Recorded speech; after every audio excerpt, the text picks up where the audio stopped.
right. Hey guys, welcome to the third edition of Lunch Hour. Lunch Hour is a monthly conversation series pushing the boundaries of performance. And my name is Chris Sparks. I'm the founder of The Forcing Function, and I'm going to be your MC for the day. In addition to hosting online workshops like Lunch Hour, we do what I like to call performance training. And we work with teams and individuals. Our current offering is a holistic 3-month program where we work with a select group of 12 founders and executives in meaningful companies. If you'd like to learn more about what we do, you can check us out at theforcingfunction.com. And I'd like to point you to 2 places if you're interested in what we're up to. The first is our peak performance workbook. That's Experiment Without Limits. And you can download that for free at theforcingfunction.com/workbook. It's no joke. We've put a lot of effort into it. It's about 95 pages at this point, and it's kind of a distillation of everything that we've learned about peak performance. So if you're interested, go ahead and check that out. We also have what we call the performance assessment. Something that Khe and I are going to talk about today is, where do you get started when you want to switch your paths? Where is the highest leverage point? And this is what we designed the quiz for, is to help you identify what is your biggest opportunity for growth. So you can take that for free at theforcingfunction.com/assessment. We host these lunch hours each and every month. And if you want to check out recordings and the transcripts of previous lunch hours that we've done, including last month's lunch hour with Tiago Forte with over 350 live attendees, you can check all of those out at theforcingfunction.com/lunch hour, dash in the middle of that, so lunch-hour. I'm very, very excited to introduce my co-host for today, Khe Hy. Khe is someone who I admire a great deal.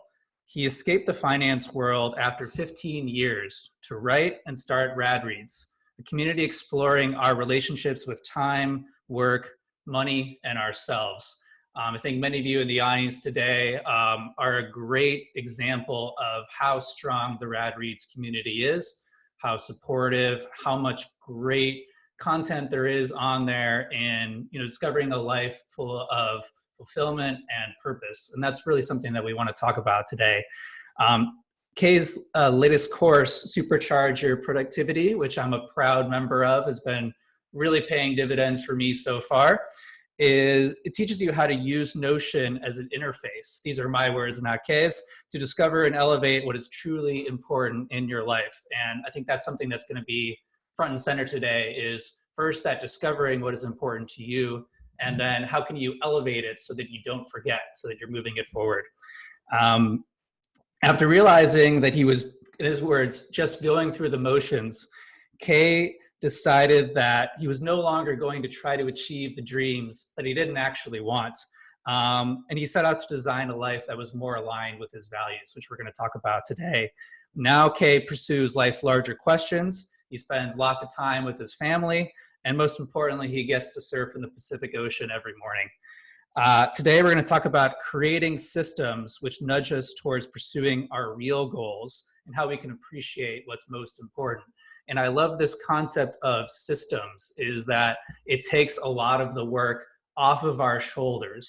We have these one-time setup costs, and then we're continually nudged to do what we actually want to do. It's something that makes what we want to do easier to do. And I think Khe is really a master of how you can make these systems approachable and work for you. Before I kick things off, just a couple of housekeeping items for you guys. First, I see many of you guys in the chat. Please talk it up. You're on mute just for final sound quality, but would love to have this conversation go.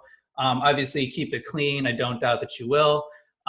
Remember to turn on all attendees. So you can see that the default option is all panelists. So if you have a secret for just Khe and I, that's awesome, but probably share it with the rest of the class. Now, towards the end, we're going to save about half an hour at the end for questions. And so you can see on the bottom bar there where it says Q&A. And so you're just going to click on that. And using that, you can ask a question. And so we're going to be monitoring that throughout our conversation. And you also have the option of upvoting other questions. And so we're going to try to make this as democratic as possible because we might not get to all questions. And so we're going to start with the questions that you want to hear the answer to the most. So whatever's been upvoted. So if you see something that you definitely want to hear the answer to, make sure you upvote it so I can make sure that I answer it. Now everyone's favorite question, hey, like, I want to come back to this. I have to leave early. If you have to leave early, no worries. We're recording this and you're going to be sent an email from Zoom that has a link to this video recording as well as a full transcript in case you want to read over it later. Khe and I are both a big proponent of searchability. So in case there was a particular part of the conversation you want to go back to, you can search, go right back to it. Our plan for today is to be together for about 75 minutes. So that means we're going to go until 1:15 Eastern PM. So it'll be about a half-hour conversation between Khe and I, and then about a half hour for audience Q&A. So yeah, keep the chat and the questions going. And without further ado, I'd love to hand things off to Khe. Any initial thoughts before we dive in? Well, first, what a joy. I mean, I couldn't be happier to be wearing my favorite sweatshirt, hanging out with you, Chris, who I've long admired and respected your work and just the depth and the precision, but also it's relentlessly pragmatic. So I've learned a ton from you. So it's just really awesome to be, to be a guest of yours. And I will say to everyone on in the chat that Chris's book, Experiment Without Limits, A, it's mind-blowing that it's free. B, I got the paper copy and it sits next to Julia Cameron's The Artist's Way. And it's a little less dog-eared than The Artist's Way, and next to David Allen's GTD. So that just shows you how really I think Chris is a genuinely unique thinker. So I'm just greatly excited to be here. Thanks. And I'm going to jump in with one more quick promo item and then I'm going to shut up, I promise. So today only, we're actually doing a special. So we have a lot of content in the pipeline and we want to most know what is most valuable to you guys. What should we be writing about? And so we have a quick survey that we sent out to our audience. And so anyone who completes this 10-minute survey, we're actually going to mail a free copy of Experiment Without Limits. Paperback's a lot easier to work through. You can write in it, take notes. And so if you're interested in these types of topics, would love to hear more about how we can most be valuable to you. In exchange, we'll send you a free copy. So Khe, I mean, I cannot express how excited I am to have you here. I think you're the perfect person to talk about this topic with. Just to kind of give people some background, I would love to kind of put you in that mindset of where you were the moment that you decided to make this life pivot. So maybe if you could kind of take us back to this moment where, you've been in the finance world for 15 years, you're pursuing many of these values that society has told you are right. You're going to get rich, you're going to acquire power and status. You're working for, I think it's the largest fund in the world at this point.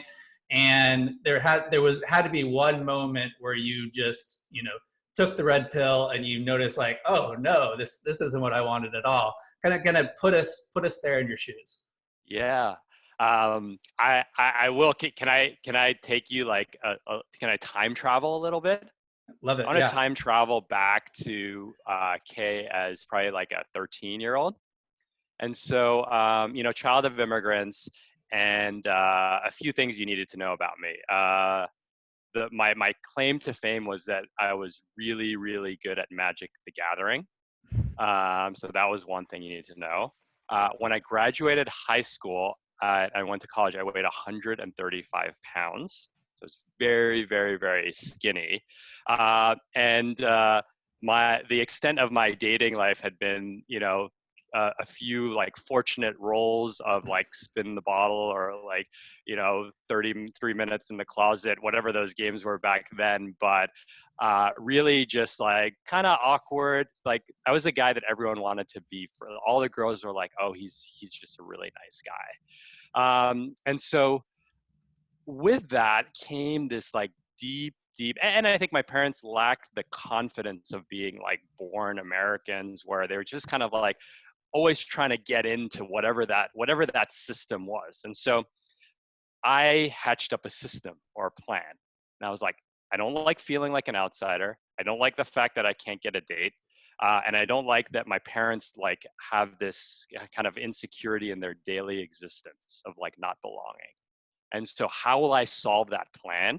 I'm going to be rich and I'm going to be successful. And then the world will bend itself to my will. And that was the plan that I set out when I was kind of 16, 17 years old. And we could we could talk about the things that kind of worked and didn't work. But so that was the plan. And that was like, if you take my life from like high school up until I left BlackRock, you could say I executed on that plan, but that was the singular focus. And I'll give you a few little details about why that was, how singular that focus was. I didn't read fiction for 10 years because fiction was a quote unquote waste of time. And so instead I just read like white papers. That doesn't make for like a fun, interesting person to be around. I guess it worked. So, that could be one fun fact. The second was I drank a ton. I drank a lot, and like it was kind of like you work your butt off and then you kind of like black out the week for like 3 days, Thursday night at Don Hills in New York City, if you guys remember that 80s club. So you kind of like forget the week that just happened because it was so miserable. And then you kind of started again, like sprinting and not reading fiction and all that. So there was like, that was like kind of carrying me through my 20s. And then in my 30s, I met my wife, I had my first child. But I often get asked the question, like, what was that singular moment when it was kind of time to leave? And it was, I would say it's more like, like a snowflake drops and then like it leads to an avalanche, so there's like a bunch of like things that happen. But I very vividly remember in one of my year-end reviews, I was probably like 2 years before I quit. My boss said to me, he's like, "Okay, you're doing a great job. You're doing this, you're raising money, this, blah, blah, blah. All these things are great. But you spend too much time mentoring your team." And I was like, what? I spent too much time mentoring my team? And they're like, yeah, you should spend more time on like money-making activities. And I was like, oh, that's funny that you should say that, because my team is the most sought after team, and like internally people were always trying to poach my analysts. So like, you're telling me to do this? And then it just hit me. I'm like, this is a zero-sum mindset. This is a world where there are winners and there are losers. And that if I get a little bit, the pie is fixed. If I get a little bit more of that pie, then that means by definition someone gets a little bit less. And that brings out the worst of human instinct. And that, if I had to think about one specific moment, I'm like, that is not the way I see the world. I believe in a rising tide lifts all boats. I believe in pie expanding activities. I believe that we can both win. And I want to opt out of that system. And so if that's like kind of one very specific part, a specific item. I threw a lot at you.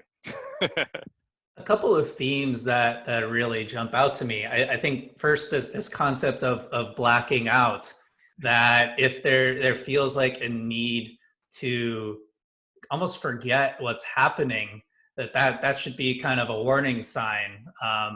But I think the bigger theme is this idea of delayed gratification, because I think you probably realize that you weren't completely happy in all of these moments, but that was expected, right? I imagine the culture that you're in, it very much reinforces that, hey, you're going to work your ass off and you're going to, you're going to reach this carrot. And at that point, like, all of this suffering is going to be worth it. And that seems to be, something that comes across really well in your writing, maybe from this, somewhat traumatic experience, that this notion of putting off getting what you want and putting off doing what you want is a bit of a trap. I think you kind of refer to, what is it? The, when I, then I, does that kind of resonate? The when then trap. Yeah, right. So in this position, it was like, oh well, when I reach financial security, Hmm. well then I'll be higher in the ladder and I can push work down rather than up, or I won't Hmm. need to, be working these 80-hour weeks. Is that something that you see a lot? Well, I think the one then I am constantly guilty of it, and I will write you share a list of times that I've used this trap on myself. But I'll use a very very very real example right now that I've been getting from a lot, which has to do with coronavirus, right? So all of a sudden, no commutes, no Monday morning meetings, no travel, and boom, all this time is just delivered upon you. And and again, I'm not saying this from the lens of like you have to make every moment of coronavirus like a productive one, but the number of people that had said, if I just had 3 extra hours a day, I would meditate for 3 hours. I'm like, Yeah. my clients, I'm like, it's here. It is here. And no, and so that there's always that, like, okay, once this one thing that's missing that will snap everything into place.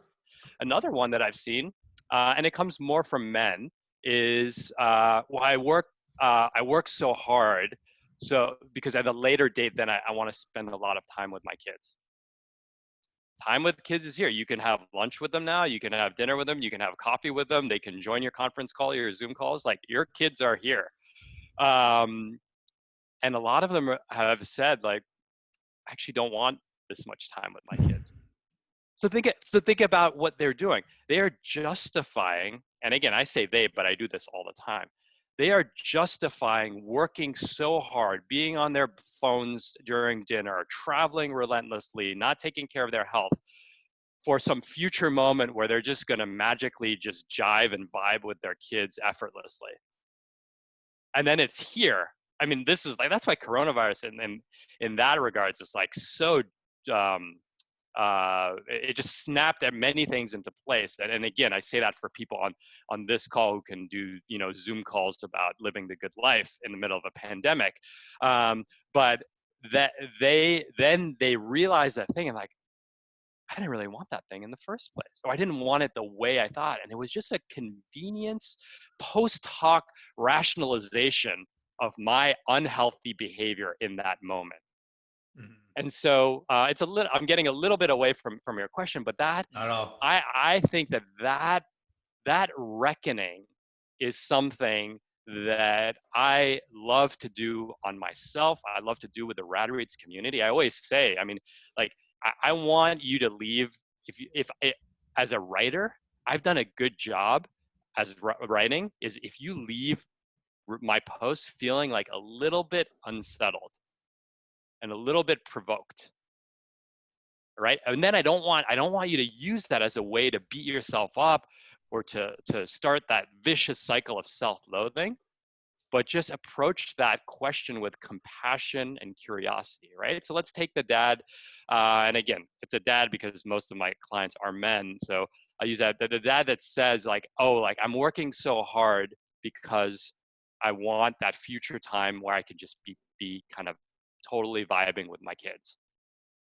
And then the moment comes during coronavirus, and then you don't enjoy it, or it doesn't feel like what it thought. What Where do you think where was your initial assumption wrong, right? What were you doing in that, in like when you were working so hard? What was it? Was it something you were running from? Were you competing with your college roommate who had a 7-figure exit? um, are you, or is it more existential, like Blaise Pascal? All of mankind's problems stem from their inability to spend 15 minutes by themselves. Like, is there, and so again, this is the fun texture of being a human, right? That you have these like kind of openings to explore them, where I think that in our culture, specifically Western culture, when those things come, when those feelings arise, we have a few tools. We like self-medicate, right? alcohol, weed, whatever, or we distract, try Ironman and CrossFit and all that, or we just believe that work is the answer. More success. More success would just make that feeling go away. But we know that that's actually not true, right? We know so many successful people who are miserable.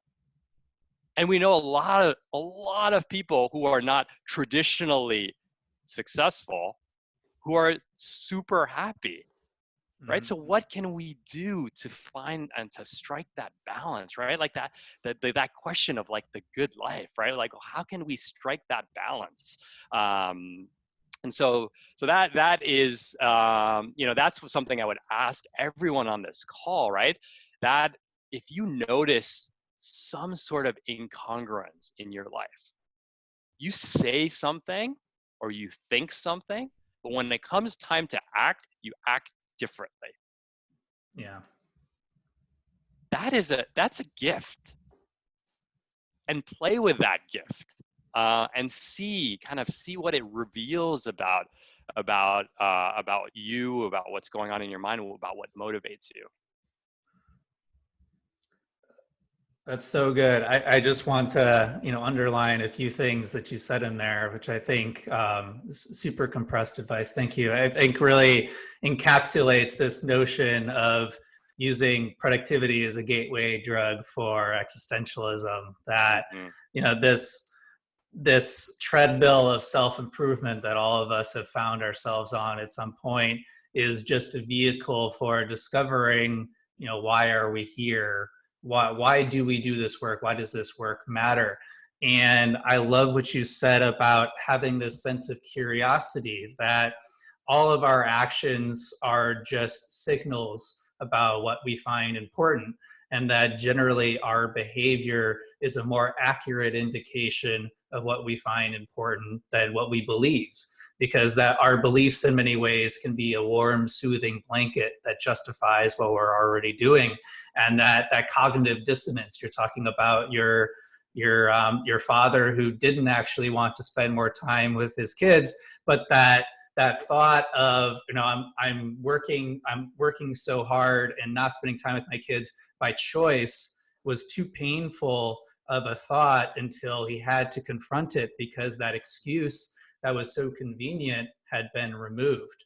And the key there is this sense of curiosity, that you can't punish yourself or feeling guilty for wanting certain things, but the most important thing is that that continuous process of discovery and realigning your life in line with those values, whatever they may be. And I really key in on this cultural notion of success, because I think it leads us to pursue so many things that we want them because other people want them. That we're not actually operating from this inner scorecard of what do we really want. We see other people going after this rabbit, and thus we decide that rabbit is desirable. And that many of the people, as you said, who are happiest, most fulfilled, they don't have biographies written about them. You ever read a biography of a rock star, or even someone who's like a, inventor like Einstein, or, Musk gets a lot of talk about these days?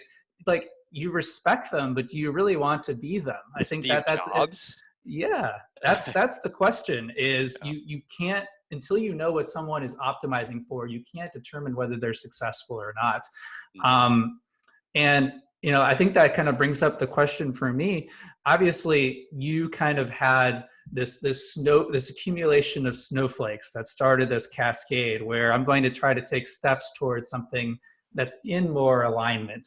And we have this notion of the good life. What comes up for you? Maybe like today, Khe 2020. What is your version of the good life? That's a good question. I would say so. So I think the big shift that is slowly starting to happen with me in my own kind of way of thinking is a shift away from scarcity from a scarcity mindset into an abundance mindset. And so those are kind of like frou-frou terms. So let's like actually put some meat on what that means. So the scarcity mindset is very much like there's just not enough. Okay? There's not enough time. There's not enough money. There's not enough opportunity. There's not enough books you can read. And so it's operating from this place of want. Like, I need more, right? And so I'll give you an example. We have a nice house. We live a walking distance from the beach. And thanks to many of the people on this call, like I had a very successful course launch, by far the most successful course launch. I turned to my wife and I was like, hey, do you think we should move? And, but I love our house. Like, we would just be getting a new house because we have the like slightly more finances than before. And so there is this kind of like, and I see this a lot. And I mean, I think this gets to the heart of like many of the stories of capitalism and of Western economies. And I'm not like I'm not an anti-capitalist, but like there is a point where the marginal utility of the value of the next dollar to you is quite low. And that point's going to vary for everybody, but really understanding where that point is for you is quite liberating, right? And so, you know, so scarcity is like there's never enough money, there's never enough time, and so I always operated from that, right? Never enough time. That's one. I mean, why are we in the world of productivity, right? Squeezing more water out of the stone, right? Why do we use Alfred and text expanders? Because, you know, we can eke out, you know, 12 minutes here, 7 seconds here. And, you know, and again, I'm kind of joking at myself as like someone who prides themselves on not using a mouse, right? So like I play that game as well. But what is the fear of more time, of not having enough time? I mean, now I'm just going to get super existential on us. And if you've read RadReads, you know where I'm going with this. Is like at the end of a lot of this is we in a secular economy where you are recognized by outward achievement. At the end of the day, like we're all going to be dust. And so can you put that, you know, can you take the Peter Thielian approach and, you know, drink human blood to live to be 200 years old? Like, sure. I'm not opting for that path. Or can you fight tooth and nail to protect your relevance or to grow your relevance so that, you know, your relevance lives on beyond you, right? And I think that for me was a big like internal switch where I kind of like realized, holy shit, everything that I do is like this kind of backdoor way of like extending like my time on this earth, and B, amplifying my relevance. And it's a fool's game, right? That is a fool's game. And we all know that that's a fool's game. But we play it. And so I think to me, and I'm sorry, I actually forgot the original question. Doesn't matter. But I think that a lot of it was freeing to not to kind of like opt out of that game, because you can see how the slippery slope can quickly extend. Like, oh, if I do the Kona Ironman, then I will like be held on a pedestal and like all that. Like, it's a damn big sacrifice of your life, especially if you don't love it, to train for an Ironman. I mean, that is some intense shit. So you better truly want that. And so again, I think kind of like there is this process of kind of like letting go, and again, just like being motivated by this fear of not having enough. And again, so what is happiness now? And one thing, one statement I often use is like, what is wealth to me? Wealth is not feeling rushed. And when I tell that, there's a lot of entrepreneurs on this call. They immediately call time out. They're like, you can't do that. You're an entrepreneur. You're a solopreneur. You can't do that. It almost like breaking a universal truth about time. right? And I will say, like, yes, you can always come up with systems and text expanders and Zapiers to feel less rush, but that's just, treating the symptom versus looking at the root cause. What is the activity that made me feel rush? Am I a people pleaser? Right? Do I over deliver on my commitments because I'm scared of letting people down? Like, that's where the juicy questions are. That's the fat pitch right there. Man, that's deep. It reminds me, I was listening to an interview with Daniel Kahneman, who some of you guys might know is kind of the father of bias. And every interview, people are asking him, how do I be less biased? And I think he was just fed up with the question, and he said that you can't. That no matter how much you know about bias, that we're human, and a lot of these biases serve us, that these beliefs, which can feel irrational, they have ways of protecting us and allow us to move forward in the world. And that all you can hope to do is gain an awareness of these sources of bias. And I think that really kind of comes across in your answer is, as much as you pursue these truths, we're still going to fall prey to cultural biases from time to time.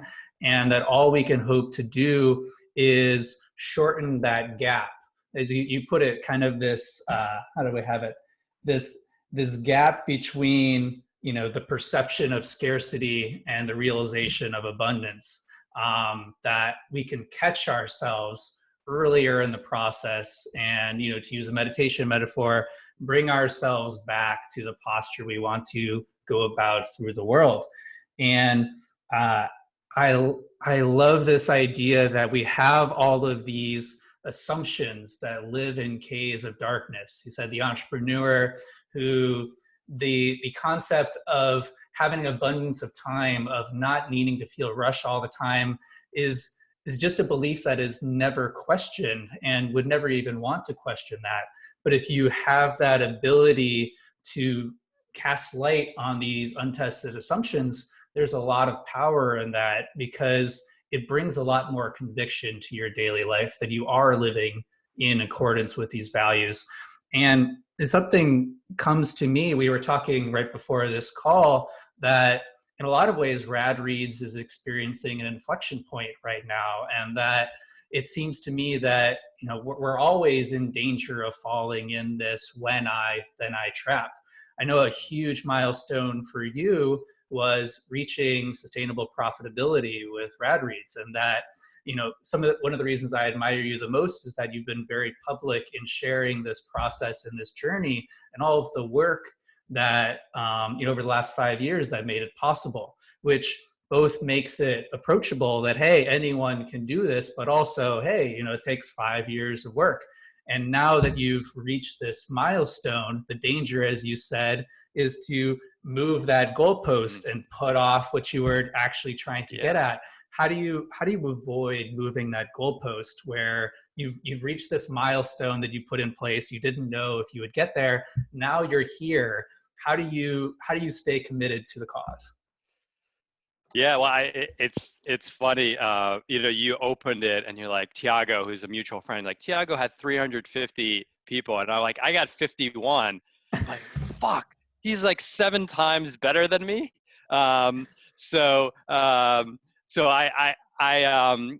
would say, like, it's always like the goalposts are always moving, and I adore Tiago. We talk all the time, and this morning I was like thinking, I'm like, like, Tiago got a book deal. I got rejected on a book deal. I'm like, is it time to go at it again? But it reminded me that I have to come back to that inner scorecard, right? And that inner scorecard to me is actually, I've written it down because I've done this often. Is I have what I call a success statement, which is like, what will I know? Like, how will I know what success means to me? And so one of them is never feeling rushed. And that is, that it kind of ebbs and flows in my life. I definitely am in a moment where I feel more rushed because of like this like great launch of the course. and all the amazing questions that all the students have been asking. And so that's okay. But really like honing back at like a bigger level question is like, will I continue to take on commitments that exceed my ability to service them? And how will I put guardrails on? And how will I even know if that's happening, right? So if I zoom out to my success statement, it is to be around people who I can give an inspiring energy to and who give that energy back to me. Basically, it's a fancy way of saying like I have a no asshole policy. And again, people might say like you just became profitable. How can you say like an asshole client is offering to pay you 3x your market rate and you're not profitable? How are you going to say no to that client? It's like, well, I'm going to say no because it's just not worth it to me. It might take me longer to become profitable, but it gives me, it's a much more sustaining wind in my sails, a sail than, trying to jerry rig some system to just kind of get over the line. So if I zoom out to my success statements around being around inspiring people who I can inspire and who in turn inspire me. The other is to be able to use my creative gifts every day. And that's kind of deliberately vague, but it is creative to be on a call like this and to like tell stories and try to motivate and inspire people and then answer difficult questions. So that is another one. The third is related to the first, is the ability to have complete command of my schedule so that I can show up as the father and husband that I want to be, right? I can give them my best attention. And again, that's not, many of these are aspirational, and I'm getting there, but I kind of, I step back. And then the last one is the ability to surf every day. And so what happens is when I start to, when I go down that path of like, why does Tiago drive 7x more traffic than me? I quickly go back to those points. It's like, hey, when you were outside of that, fight or flight, tribalistic, high heart rate mindset, and you had a cup of tea and you were calm, like you actually know very well what's important to you. And whether you have 350 people on a Zoom or 50 people on a Zoom is definitely not one of those things that matters, that you give two shits about. And just remember that, right? And then remember why, and then again, approach it with compassion and curiosity. Like, why? What was it about it that mattered? Is that quest for relevance? Like, is that nagging, like, relevance chasing that you do? And if so, let's re-examine that. And again, I've got spiritual teachers, I've got coaches, I've got journaling practices where I'll reel about like, well, what does it actually mean? And by the way, I hope that you can see the futility of this exercise where if you have 350, okay, sure. Like if you had James Clear on, he would have 2,000 people would be here, right? And if you had Bill Gates on, you'd have 1 million people on this call. There is literally no end to that game. It never stops. And so having ways to, again, inquire about the root cause versus the symptom that you're trying to paper over. And again, kind of, I encourage everyone to really define like, well, what does success mean to me on my own terms when no one's looking? I think that last part is the key, when no one is looking, because it helps us avoid this comparison culture, which is the kind of the driver for moving these goalposts and pursuing things that other people are pursuing. And I love that you said that a lot of kind of inherent to this comparison culture is that we look at others are doing and we envy their results, but we don't want to pay the cost that they've paid, that we've made these discrete choices in our lives. I think in both of our cases that we've chosen a life of more balance and alignment and said no to a lot of other things others have chosen to say yes to. And thus it's not fair to ourselves to want the benefits without paying the costs. And I think that's really the key to this what we say here, this success statement is the, what am I willing to say no to in order to get what I want to say yes to. I think, Dalio puts this as life as one giant buffet where everything at the buffet is great, but you can't eat it at all. You have to give up some things that you want in order to get other things that you want more. And that's really kind of the driver, is what do you want most? What are you willing to give up? Um, And I want to add, I just got a really kind note from a rad reader the other day. Someone who's been following me for a while, who I've never met in person. And he said, I've just watched what you built from the sidelines, and I got to tell you, I am impressed by how you've done it by yourself and like the consistency by which you do it. And just like the sheer intensity of the work you've put into it. He's like, but that's actually not for me. And what he's like, what I'm really impressed by is that you are very clear about what you want and what you don't want. And I was like, oh, wow. And it was just nice to have someone reflect that back to you, because I get so caught up in and a lot of my posts are about like consistency and this and showing up and, be a fast tortoise and all that. But, behind all of that was like clarity in your desires or lack thereof, which again, something I strive to discover, but I often forget because it's not front and center every day. That reminds me.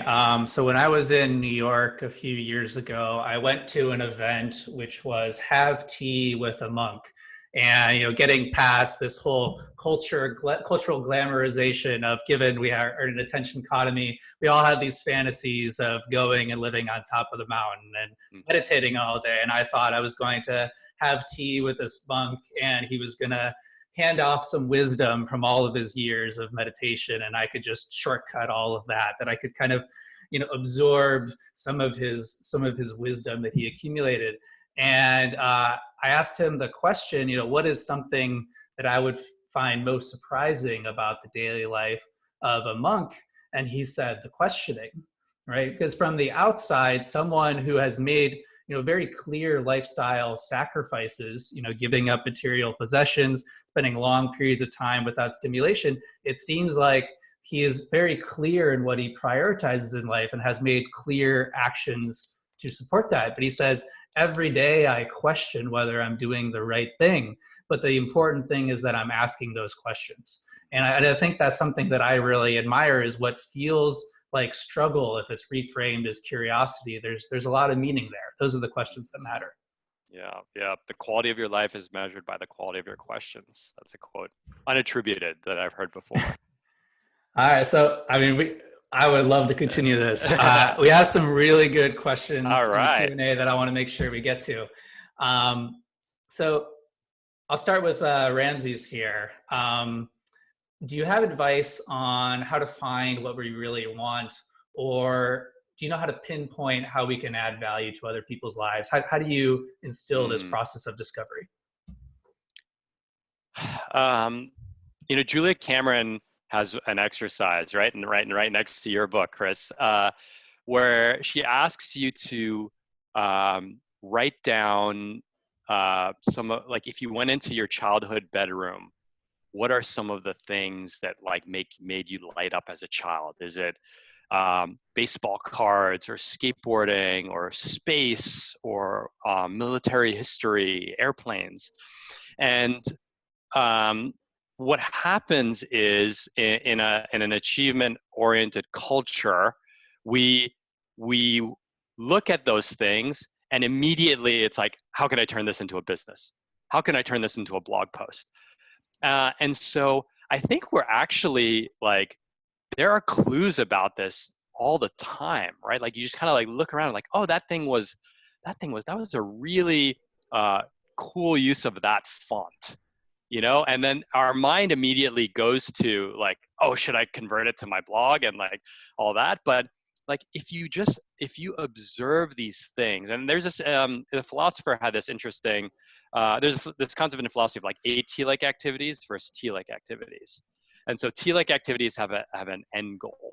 So, you know, you train for a marathon to run the race. And like AT like activities, the activity itself is just joyous, right? Listening to music, you know, making love, going for a beautiful hike, a beach scenery. Like there's no end goal to that.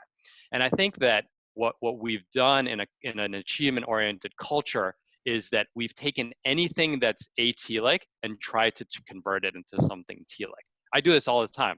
I watch a Pixar movie with my kids where I should just get lost in the story. I'm like, okay, where's the hero's journey? Okay, is this like the gnome that helps? And like, is this the fairy? And like, can I use this anecdote in a future blog post? Like, I've taken this thing that's just supposed to be just joy in and of itself and tried to convert it into something that's achievement oriented.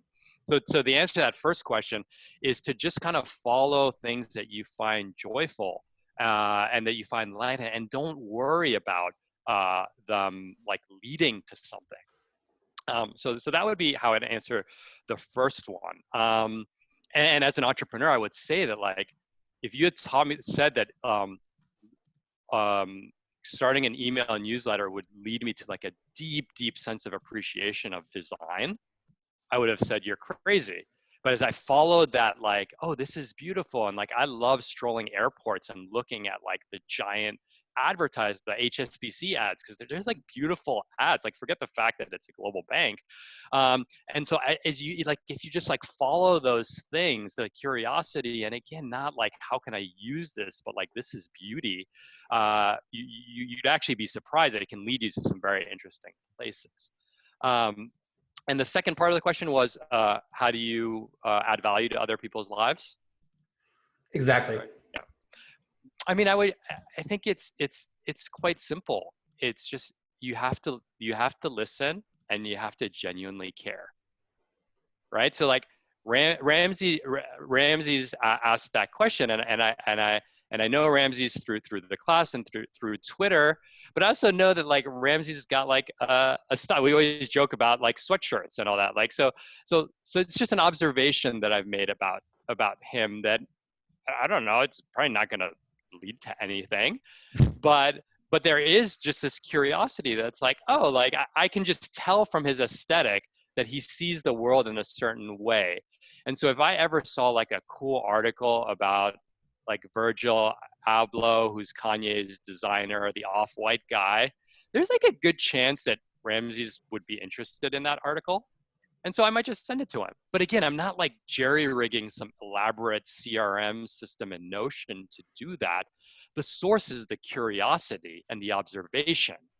And so if you just do that over and over and over again, over a lifetime, and yeah, use technology to supplement it, but not to replace it, then like, just like your world will explode with possibility. That's how RadReads started. I just sent a Gmail, like, I read these 5 stories and I thought you would like them. And people are like, when's the next one? Right? I mean, that's literally how it started. So I think it's there. I think the common answer to both of those questions is that it's actually just there. And just opening your eyes and paying a little bit of attention more. And to do that, it's like kind of like removing your own agenda from it, your own bias. That is like the catalyst. Removing your own agenda, allowing you to see rather than look. And I just want to give a big pen flick, fun thumbs up to the technology as supplement, not as replacement. I know that's something that we've talked a lot about. And I think in both of our audiences, there's a danger there of mistaking the means for the end. That, you know, these systems are meant to support what we want to do, but they aren't a replacement for it. So love that. Aramita, I hope that was an answer to your question on whether your definition of success is healthy. If not, let me know in the chat. I'm going to go to David Cook's question. Khe, you've defined at least 2 shifts, environment and mindset. The environment was moving from investing to entrepreneurship. The mindset was moving from scarcity to abundance. Is a combination of both necessary to find the good life, or is it fundamentally a mindset shift, as all environments can provide limitations? Uh, David, man, he's always like breaking things down in our Slack channel. I would say I actually think that it's it's actually much simpler and more complicated in that, yes, I think leaving finance left these kind of cultures of fear and zero sum, like zero sum macho driven environment. So like absolutely that impacts the good life. But I will say that I think that that's almost like that's like the skin layer, like the surface layer. It actually doesn't go much deeper. So for example, below that surface layer, like am I an investor or am I an entrepreneur, there is something like the inner critic. How do you talk to yourself when you screw up, right? And so my inner critic, my entire life, leading up to leaving and thereafter was 90%. I call this, there's probably a bunch of New Yorkers on, I call this the Metro card incident, where I had the unlimited Metro card, right? But then you're lazy and you leave it in your pocket and you put on a different pair of pants. You go to the turnstile and it's not there. And so we all have good systems. We all have the backup pay-per-use card. So you use your pay-per-use card, but you're like really pissed because you've amortized the cost of a monthly card and you know the break even, and you've stepped one transaction away from the break even. And I would do that like every 4 weeks or so. And I would beat myself up. Like, I mean, the punishment did not fit the crime. And it would get to the point like, you're an idiot, like you're so irresponsible, your systems are broken. And then by like the 40th minute, and like, you'll never be good entrepreneur if you can't remember to change your Metro card, right? And I say that to David's question because you could change the environment, but that inner critic will always, whether you're an entrepreneur, whether you work in finance, yes, there are more catalysts for it to show up in finance. But the reality is the baseline is that it's 95, negative 5% positive. And so the mindset, and this has taken years, but the mindset is to go, to go from now it's 95 positive. And it's not like, okay, don't worry, like you're good. The mindset is like, evaluate what you did wrong and move on. Curiosity and compassion. Versus, and that mindset, not having to, I mean, I dealt with that voice for 35 years of my life. I'm convinced that that's the reason why I started losing my hair early, was because of that voice. And so I think that a lot of it does really come from, I guess, to use David's language, I would say mindset trumps a lot of it. But I would go even further and say, just like, it is kind of these root fears that we all have that we're either trying to paper over or run from. And if you want to call that mindset, then I would say mindset is like, that is the 80-20. Yes, leaving finance will definitely help, but it's not going to make you go from 95.5 to 595 on the inner critic. Yeah, I think if I can echo that a bit, I do tend to think that our behavior is somewhat determined by our environment. And so that heavy lift of completely transforming our environment will have a really big immediate impact. But the compounding effect comes from that mindset, as you said, shifting that ratio of the self-talk or the feedback that we receive. Are the people who are around us supportive? Are we competing over the same pie, and others around us are actively rooting for us to fail? I find that compounding effect over the long term probably has the biggest effect. And you see that often with people who, right, the eat, pray, love story. Like, you quit the high profile finance job and travel for a year and not give two fucks about anything in the process. Like, you talk to most people, that wasn't a great year for them. It I like wasn't, it was that. better than being in finance, but it wasn't what you think, what you thought. It definitely didn't solve any like like below the surface angst that you were feeling. Yeah.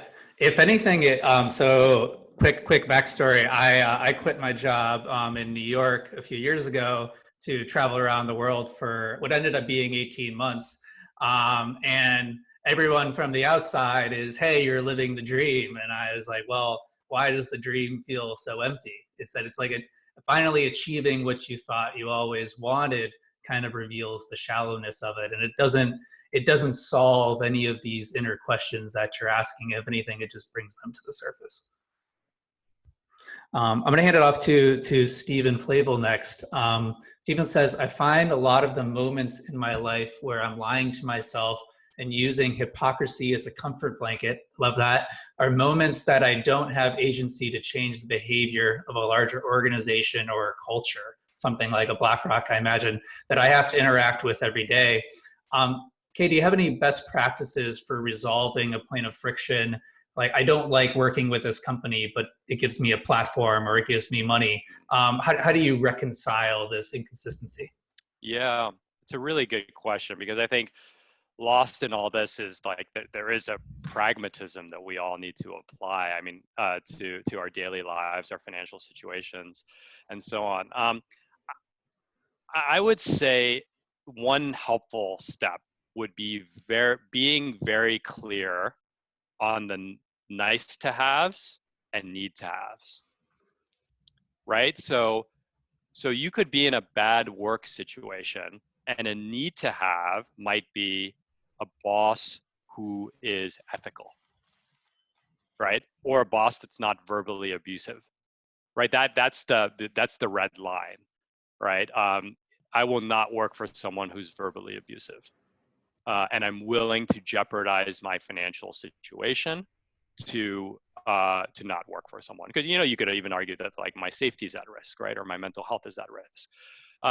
So I think oftentimes we just coalesce, like we just throw all of our gripes into a bucket of gripes.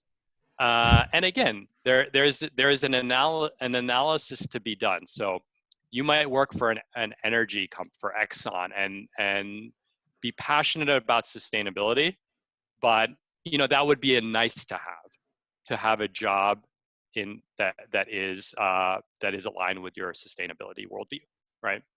That's a nice to have, but the need to have is to have a boss who's not verbally abusive, right? So you can kind of start to clarify those things and see where you're actually willing to draw the line, right?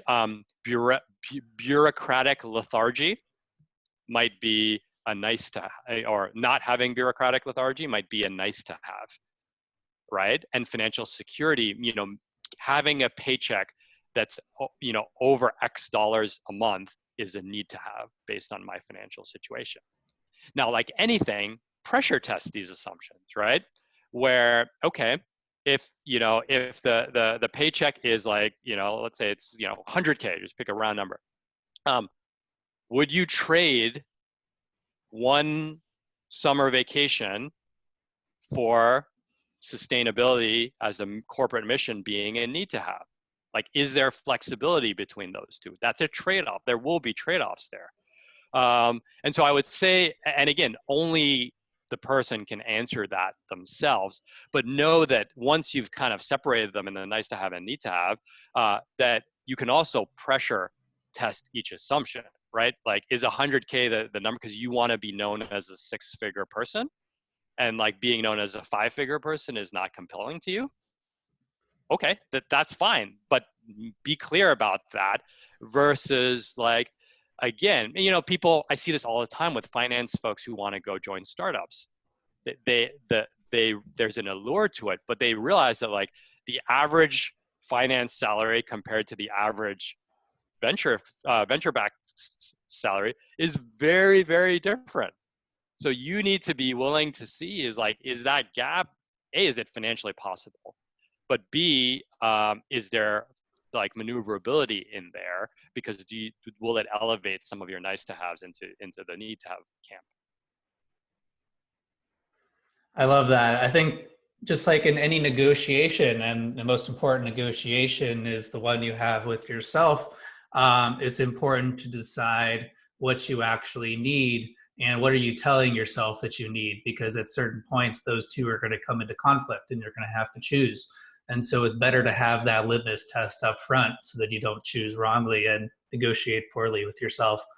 And I would also add to, sorry to barge in, but like bringing your spouse, your partner, your kids into these conversations, right? So if you have a verbally abusive boss, there's a chance that you take out the aggression that boss takes out on you onto your loved ones. There's definitely a price to that. I would say there's an economic value to that. But even if there's a non-economic value, it is one of the variables that has to be considered. Yep. And how some of these prioritization questions, hey, I'm going to prioritize the happiness and health of my family, leads downstream to personal choices. I know for me, that's been a big one. In a long-term relationship, goes from making decisions are what do I want versus what's best for us, and how making one big decision like that kind of percolates down into other decisions becoming apparent, where I think, as you were saying, Stephen, some of these things kind of feel like tiebreakers. Which value do I elevate above the other one? And sometimes bringing the other people into the equation who are affected can kind of make that a little bit more clear as far as what are the downstream or second order effects of these choices that you're making. We've got time for one more. I would love to answer all of these. I think I'll hand these off to Khe afterwards, and maybe we can see what we can do offline. We've really dived into the existential, and hopefully Khe's shaken you up a little bit, and you're kind of going over in your head some choices that are pending. Let's bring it down into the pragmatic. Let's kind of end it on an actionable note. So Thomas Najar asks, once you're clear on what constitutes quality of life for you, what is the first system that you should have in place to support this?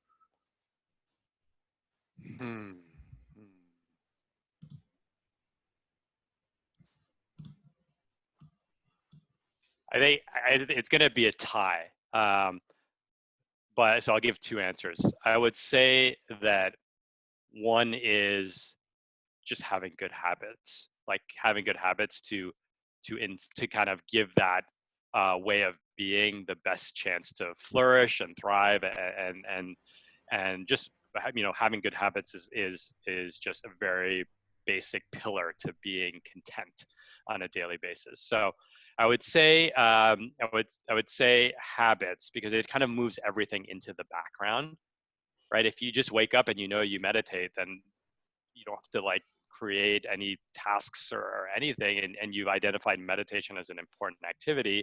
You center your day around the things that bring kind of the best life to you. So that would be one. And I think it's actually just watching this video this morning, which there is it was about the Pareto principle, right? I think the 80-20 rule. But it was a different take. It was actually Tiago interviewing the guy from Great Assistant about like hiring executive assistants, and he said, well, it's actually more like an hourglass. So it's like 10% planning, 80% execution, and 10% review. And I think that we get, and this is I've borrowed this from kind of GTD, but I think that we get so focused with output and like system design that we actually never go back and check if it's working. And review is very unsexy, right? Because you don't get a dopamine rush from reviewing if your system works. You get a dopamine rush from executing on it. You get a dopamine rush from like crafting the thing, but like going back, but the review, and so like having some kind of deep reflection process which can be as simple as like asking yourself the same 3 questions every week, right? Did I live my values? Where was I stuck and where did I thrive? Right? Or how can I show up to be, did I show up as the dad and husband that I wanted to be? How did I? How didn't I? All right. It's the questions are actually quite straightforward. But the commitment to doing that and not treating, and I struggle from this a lot, is that I treat it like a task that needs to be completed. Like, but it really is almost like a great glass of scotch, right? It's really like to be savored and analyzing the texture of your week, your month, your quarter. And I think that it takes a lot of discipline to do that regularly. And then once you do it, it takes a lot of discipline to like really probe versus just being like, yep, did that. Okay, like let me go like do some kettlebell swings, like because of its non-dopamine producing function or characteristics, and so that would be something like having some kind of review. And again, not a fancy system, a few questions that you think are important to analyze if you're living a good life or your path towards it, and then doing it with regularity. And then I would add that they are such a joy to go back to and read with time. Like it is effectively like it becomes like the story of your life, like the internal story of your life. And you can see growth, you can see challenge, you can see adversity. Like it actually becomes a very special act. I love that. There's a commitment to be disciplined, but so at least my definition of a system is something that makes it more likely to happen. So it makes it easier, reminds you, reduces friction, this type of thing. I love, Khe, your concept of a life dashboard, something that you're forced to see regularly that just reminds you of what's important, and you have these blanks that you're having to fill in on a regular basis that are just check-ins with yourself that create these time capsules or milestones of where you were in moments in time. And that allows you to discover who you really are, is connecting those dots, seeing the different decisions that you made at different inflection points and how those turned out, how they made you feel, how satisfied you were with those choices that you made, because we are, after all, the sum of our choices. And so that those systems we put in place, first, that habit of I'm going to be reviewing regularly, I'm committed to it, I'm going to make that review as easy as possible in order to get out of it what I need in order to define what I do next. But to just enjoy that process, not make it another task to check off, another thing to do, but something to be savored, something to just be curious about whatever comes up. And I think that's probably been the biggest theme for me. We've been talking about mindset today, is how can you engage that sense of curiosity, especially about yourself? Yeah. Okay, I mean, this has been a wild ride. This has been a lot of wisdom. Thank you so much for showing up today, for sharing some things that you've learned and some lessons that we continue to relearn. It's been such an honor to have you here. Any final thoughts? Anything you'd love to share with the group today before we wrap up? Well, first, thank you. I mean, there's no better way to spend a morning. I'm going to go to the beach after this. But I would say, like, I would just say to everyone, thank you. I seeing the names in the panel, like you guys get a lot of RadReads, you get a lot of Khe. So I mean, thank you, and sorry for all the email.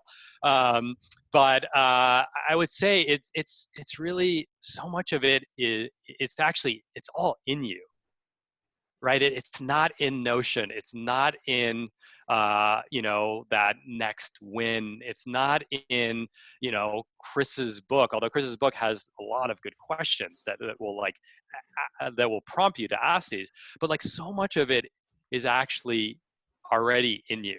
And it is just like, you know, maybe it's a little bit of a corny way to end, but like, it's like the Simon Sinek, like start with why. You know, like why do I want to be more productive, right? And then, but the key is to follow up with that question behind, like the second why, and the third level why, because like the first why is going to be like, because I want more free time, and then so then the next why is like, well, why do I want more free time? And like, with more free time, I could earn more money. You know, like why would I, you know, or why I could spend more time with my kids? Why do I want to spend more time with my kids? It's like asking those questions is actually, you know, that is you know, that is the 80-20 rule, and we all have it within us. Just a few simple whys with like a dose of self, like, you know, curiosity and compassion with like, you know, a dose of self accountability. You know, it's just there. And then finding communities like the ones that Chris and I have created, finding coaches like Chris and others, those are, you know, those add heat to the process. And so, but everyone can start like right now. Let's start. So, hey guys, thank you so much for joining us for lunch hour. We do these conversations once a month. So if you're not already on the Forcing Function newsletter, I encourage you to go to theforcingfunction.com to sign up so you can stay in the loop about future lunch hours and other online events like this one with amazing speakers like Khe. And I would highly encourage you, if some of the things that we said today provoked you and shook you a little bit, to check out RadReads. I'm going to link some of my favorite posts that Khe has done that explore some of these questions in the show notes. And maybe that is our assignment, to sit with ourselves, be curious about what comes up. And the system is whatever allows us to answer those questions. So again, yeah, thank you so much for joining us live or either via the recording. Look forward to seeing you on the next lunch hour. And thanks again, Khe, for joining us. Thank you. Thanks everyone. Have an awesome day. See you guys.